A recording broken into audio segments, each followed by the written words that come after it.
नमस्कार, बहुत स्वागत है आपका। आप देख रहे हैं प्रदेश का प्रश्न, आपके साथ मैं हूं आसिफ शेख।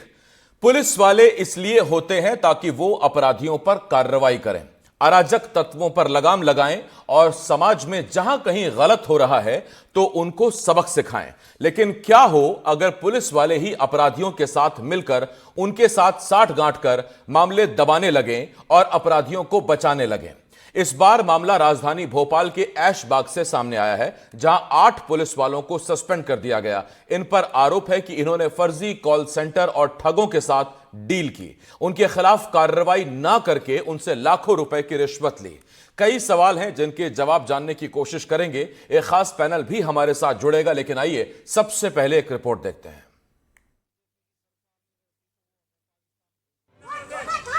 अबे चल बे, मेरा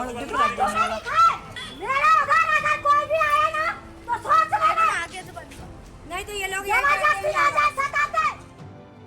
ये भोपाल पुलिस के वो चेहरे हैं जिनके नाम अपराधियों से साठगांठ के लिए याद किए जाएंगे। यही कारण है कि थाने के बाहर मौजूद आरोपी सटोरियों की पत्नी और दूसरी महिलाओं ने जब खाकी वालों पर रिश्वतखोरी के आरोप लगाए तो पूरा थाना खामोश खड़ा रहा। सटोरियों से वसूलीबाज पुलिसकर्मी सीसीटीवी में कैद हैं। भोपाल का ऐशबाग थाना अपराधियों और पुलिस के गठजोड़ का थाना निकला। पिछले 10 दिन के अंदर पुलिस की वर्दी पर जो दाग लगे उससे पूरा पुलिस महकमा शर्मसार है। पुलिस के बड़े अफसरों को इस थाने के पुलिसकर्मियों और थाना प्रभारी से ठीक उसी तरह पेश आना पड़ा जैसे वो अपराधियों के साथ आते हैं। वजह, इन पुलिसकर्मियों पर अपराधियों के साथ गठजोड़ का आरोप है। सट्टेबाजों और साइबर ठग के 2 ऐसे मामले सामने आए जिसमें बारी बारी से भोपाल पुलिस कमिश्नर कार्यालय को कठोर कार्रवाई करने पर मजबूर कर दिया।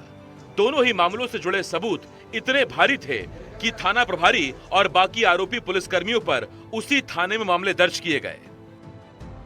थाना ऐशबाग वाले बहुत परेशान कर रहे हैं, झूठा सच्चा आरोप लगाकर हमारे को भी बंद करने की कोशिश कर रहे हैं वो।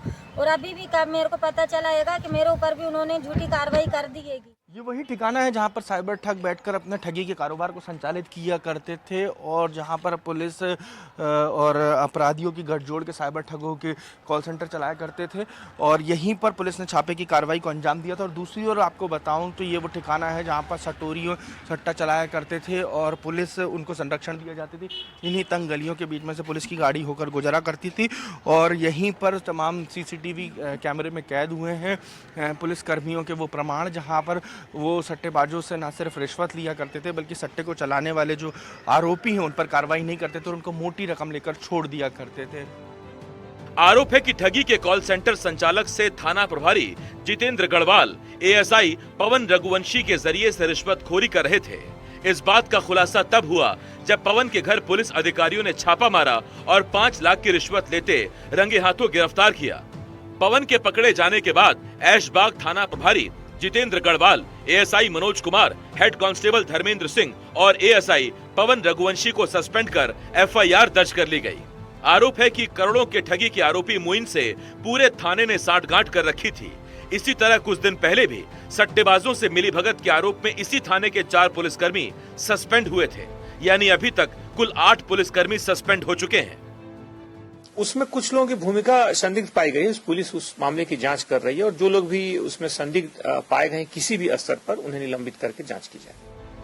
हालत ये है कि जो पुलिस अधिकारी अभी तक अपराधियों की सीडीआर और बैंक खाते खंगाला करते थे, अब वो अपने ही दागदार वर्दीधारियों की जांच के नाम पर उनकी सीडीआर यानी कॉल डिटेल रिकॉर्ड खंगाल रहे हैं, ताकि अपराधियों से गठजोड़ करने वाले पुलिसकर्मियों के खिलाफ सजा की नजीर पेश की जा सके। पुलिस की अपराधियों के साथ मिलीभगत का ये कोई पहला मामला नहीं है। राजधानी भोपाल में पिछले कुछ अरसे में ऐसे कई मामले अभी तक सामने आ चुके हैं, जिसमें 35 से ज्यादा पुलिसकर्मी निलंबित हो चुके हैं और कई पुलिसकर्मियों के खिलाफ जांच चल रही है। स्पा सेंटर पर रेड हुई, इसके बाद पुलिसकर्मियों की संलिप्तता सामने आई, जिसके बाद 3 पुलिसकर्मियों को निलंबित किया गया। अशोका गार्डन में फटे हुए नोटों के व्यापार करने के मामले में पुलिस ने रेड की, लेकिन इसमें नोटों को गायब करने के आरोप पुलिस पर लगे, जिसके बाद कुछ पुलिसकर्मियों पर गाज गिरी। गौतम नगर थाने में भी पिछले दिनों ऐसे ही सटोरियों को बचाने में 2 पुलिसकर्मियों पर गाज गिरी। भोपाल पुलिस क्राइम ब्रांच की महिला आरक्षक और पुलिसकर्मी अपराधियों से साठगांठ में सस्पेंड। बैरागढ़ इलाके में सटोरियों को मामूली धारा में छोड़ने के आरोप में 3 पुलिसकर्मियों पर गाज गिरी। वहीं जानकार मानते हैं कि पुलिस भी समाज का ही हिस्सा है और जो समाज में घटता है वो पुलिस में भी घटता है। पुलिस हो चाहे कोई दूसरा विभाग हो, ये समाज का रिफ्लेक्शन है। हमारे समाज में जो होता है वही हम चाहे पुलिस में हो चाहे किसी दूसरी सेवा में हो, सब जगह एक जैसा होता है। पुलिस में ये ज़रूर है कि शिकायत बड़ी जल्दी हो जाती है, सीनियर लेवल पे एड्रेस हो जाती है शिकायत और कार्रवाई हो जाती है। और जब कार्रवाई होती है तो लोगों को दिखता है। अगर हम ही उसको कवर करने लगे नहीं नहीं कुछ नहीं, तो आप कितने दिन छापोगे। मध्य प्रदेश की राजधानी भोपाल का ऐशबाग थाना अपराधियों से गठजोड़ के लिए पहचाना जा रहा है। जी हां, इस थाने के थाना प्रभारी, एएसआई, सब इंस्पेक्टर और आरक्षक जो हैं उनकी बड़े पैमाने पर ठगों और सटोरियों के साथ गठजोड़ की कहानी निकलकर सामने आई है। ठगों और सटोरियों ने उनको बड़े पैमाने पर ना सिर्फ रिश्वत दी है बल्कि लंबे अरसे से थाने के अलग अलग पुलिसकर्मी को भी रिश्वत के स्वरूप मोटी रकम दी गई है। यही कारण है कि राजधानी भोपाल के इस थाने पर ना सिर्फ बड़े पैमाने पर टीआई समेत तमाम पुलिसकर्मियों को लाइन अटैच किया गया है, बल्कि इसी थाने में थाना प्रभारी और एएसआई और एक आरक्षक पर मामला भी दर्ज किया गया है। आरोप है कि पिछले लंबे अरसे से वो अपराधियों को संरक्षण दे रहे थे और पुलिस की वर्दी पर जो दाग लगे हैं उसकी भ्रष्टाचार निवारण अधिनियम के तहत कार्रवाई की जा रही है। राजू बाथम के साथ अजय शर्मा, एनडीटीवी भोपाल।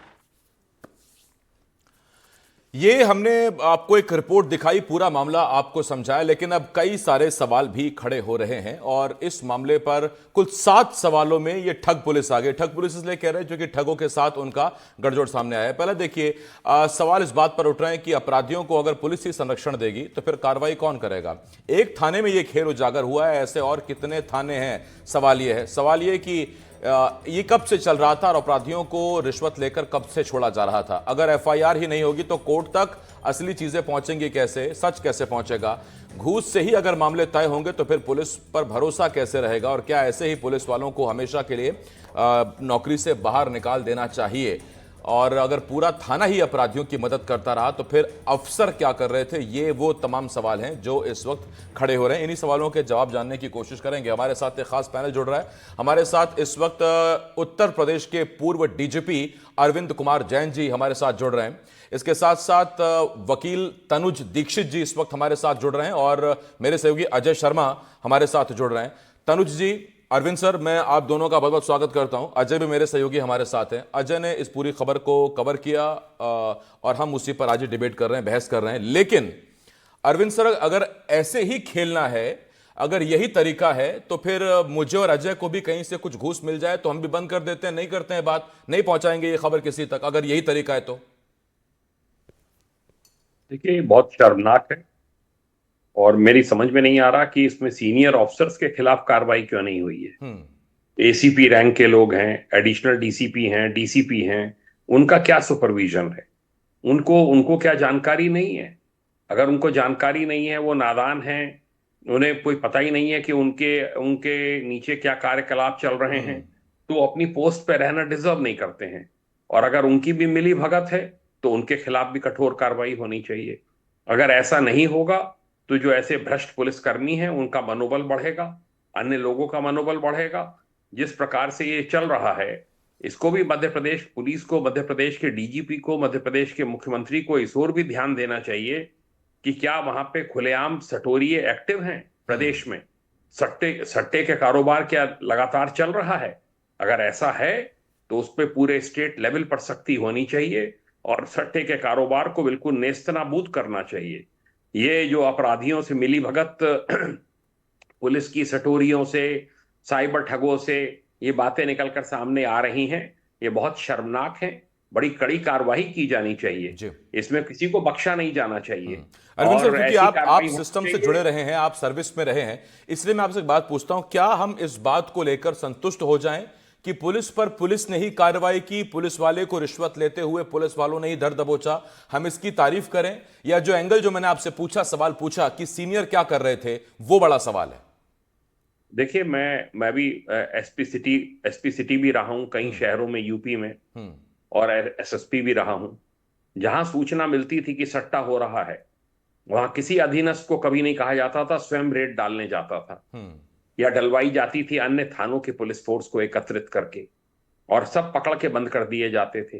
जो संबंधित थाने का प्रभारी होता था उसके खिलाफ कड़ी कार्रवाई होती थी, सीओ के खिलाफ कार्रवाई होती थी, एडवर्स एंट्री दी जाती थी और सट्टे सट्टे का कारोबार बिल्कुल समाप्त हो जाता था। सट्टे का कारोबार नहीं चल सकता जब तक कि पुलिस की मिली भगत ना हो। एक छोटा मोटा कहीं कोई कर ले बिना बिना मिली भगत के, वो तो समझ में आता है, ठीक बात। पर जो बड़ा ऑर्गेनाइज्ड सट्टा चलता है वो पुलिस की मिली भगत के बगैर संभव नहीं है। तो इसमें जो है वो इसमें सीनियर ऑफिसर्स का भी मैं दोष मानता हूं, और थाना प्रभारी और जो हैं वो सब तो खैर सब जेल भेजे जाने चाहिए, और एक नजीर बननी चाहिए पूरे प्रदेश में कि अगर आप इस प्रकार की हरकतें करेंगे तो आपके खिलाफ ये कार्रवाई होगी। ठीक, इस डिबेट में हमारे साथ वर्तिका नंदा जी भी जुड़ गई हैं, रिफॉर्मर है। वर्तिका जी, आपका स्वागत करता हूं, लेकिन उससे पहले मैं तनुज जी के पास जा रहा हूं। तनुज दीक्षित जी वकील हैं, और चूंकि कोर्ट के एंगल से, सबूतों के एंगल से मैं चाहता था कि इस डिबेट में हमारे साथ एडवोकेट रहे। तनुज जी हमारे साथ हैं। तनुज जी, सवाल मेरा बड़ा सीधा सा है। देखिए, जो तरीका है वो ये है कि पुलिस ने आरोपियों को पकड़ा, अब पुलिस का काम है कि मजबूत चार्जशीट बनाए, मजबूत सबूत पेश करे, ताकि कोर्ट में जब जाएं तो उन्हें सख्त से सख्त सजा मिले। लेकिन कोर्ट की दहलीज से पहले ही अगर इस तरह से घूस लेके मामला रफा दफा कर दिया जाएगा, या बहुत अगर हुआ तो हल्की धाराओं में मामला दर्ज किया जाएगा, तो अपराधियों को फिर सजा मिलेगी कैसे? बेशक रूप से देखिए, ऐसे मामले बड़े गंभीर होते हैं क्योंकि समाज की जो व्यवस्थाएं हैं वो निश्चित रूप से पुलिस पर और कानून की व्यवस्थाओं पर पूर्ण रूप से समाज भरोसा भी करता है और उम्मीद भी रखता है। ऐसे में जब पुलिस के द्वारा ही अगर कोई उनके जो एम्प्लॉयज हैं जो पुलिस की खाकी पहन करके ऐसे काम को अंजाम दे रहे हैं, तो निश्चित रूप से देखिए, सबसे पहले तो एक सराहना करनी चाहिए मध्य प्रदेश सरकार की।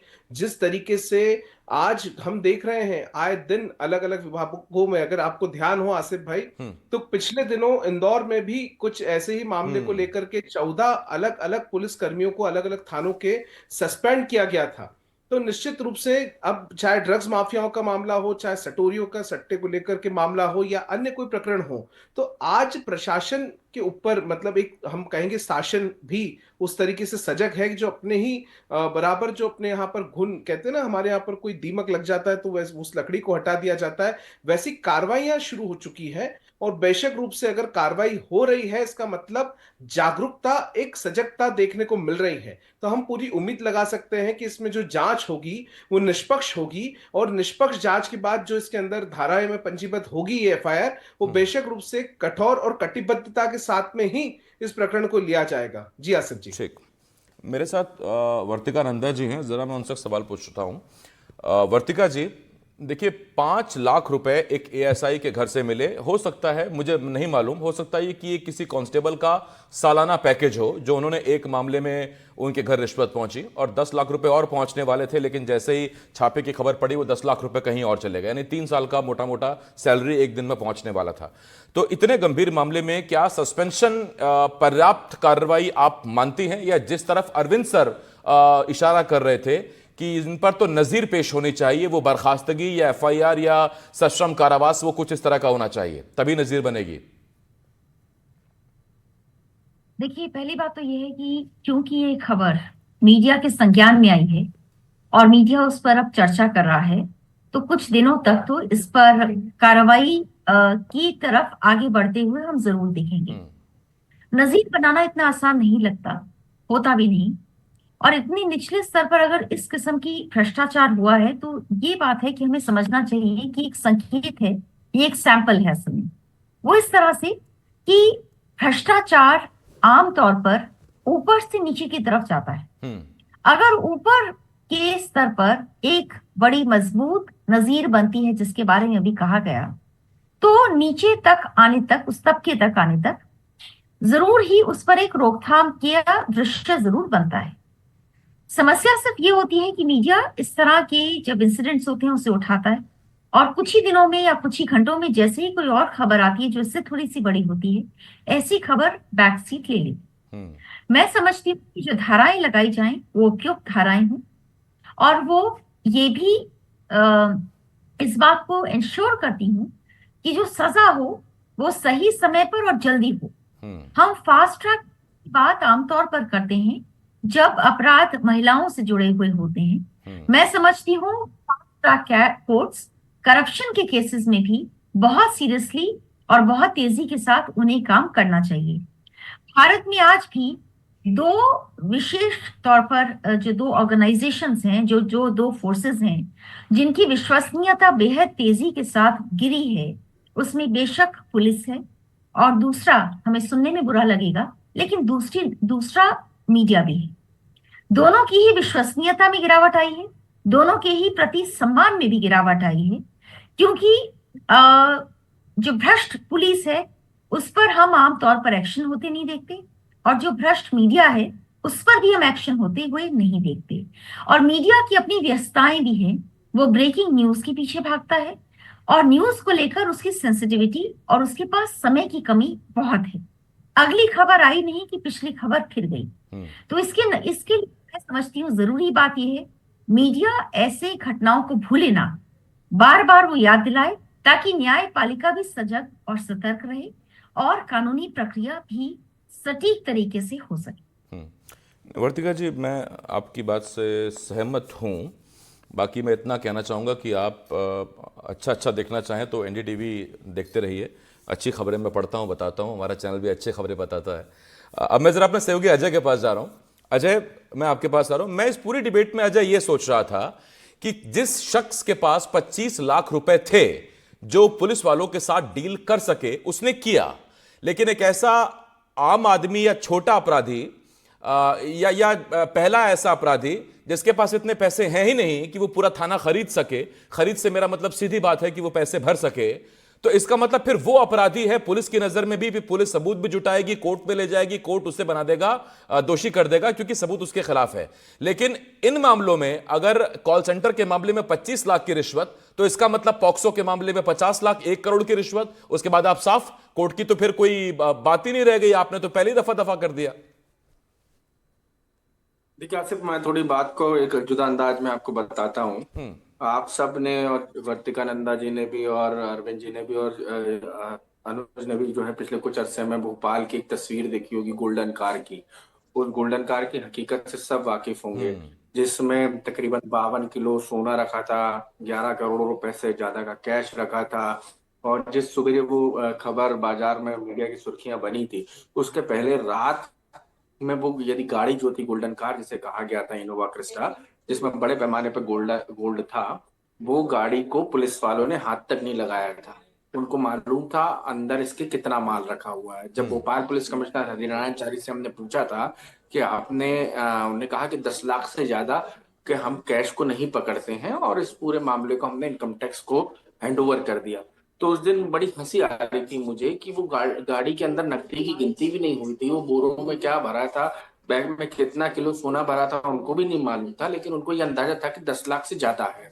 तो वहां ईमानदार थी पुलिस, ईमानदार भी होती है, ऐसी बात नहीं है कि बेईमान हो या भ्रष्टाचार में शामिल हो। तो वो एक केस था, गुजर गई गाड़ी, इनकम टैक्स ने पकड़ी, वहां मामला खत्म होता है। यहाँ पे सीधे तौर पे अफसरों के मामले, अफसरों की जानकारी में ये पूरा मामला निकलकर सामने आया था। अफसरों को जानकारी मिली थी कि वो जांच उसी टीआई से करा रहे थे पूरी, जो टीआई इस पूरे मामले में शामिल था, थाना प्रभारी ऐशबाग का। वो जांच के लिए टीकमगढ़ गया, मध्य प्रदेश के एक जिले में, वहां पे उसने जांच की। फिर शक हुआ कि सस्पेंड होने के बाद भी जो मनोज रघुवंशी हैं वो लगातार ठगों के संपर्क में थे और रिश्वत ले रहे थे, और टीआई तक जो पूरी जानकारी थी। जो अधिकारी टीआई को जांच करने के लिए भेज रहे थे, जो जांच अधिकारी थे, उनको अलग अलग जगह खुद पुलिस कमिश्नर मॉनिटरिंग कर रहे थे, एडिशनल डीसीपी मॉनिटरिंग कर रहे थे, वो सब यहाँ वहां भेज रहे थे। लेकिन अचानक से कुछ कॉलों को इंटरसेप्ट करते हैं, ट्रैप किया जाता है, किसी के फोन की सीरियल निकल जाती है, तो हकीकत भोपाल पुलिस के सामने आने लग जाती है। फिर जो निचले स्तर के अधिकारी होते हैं वो सीधे तौर पर कमिश्नर के सामने बात जाके रखते हैं कि इस पूरे मामले में टीआई को हमको सस्पेंड करना पड़ेगा और मामला दर्ज करना पड़ेगा, क्योंकि उनसे जुड़े ऑडियो, उनके फोन की कॉल डिटेल और जिस तरीके के वीडियो फुटेज सामने निकल कर आए हैं, वो ये सीधे तौर पर ये इशारा करते हैं कि बड़े पैमाने पर इसमें लेन देन हुआ है। तकरीबन 25 लाख रुपए से ज्यादा का लेन देन हुआ, और जिस आरक्षक एएसआई के घर छापा मारा गया उसने भी सीधे तौर पर कह दिया कि ये पैसा तो टीआई साहब का मेरे घर रखा हुआ है और वो इसमें शामिल है।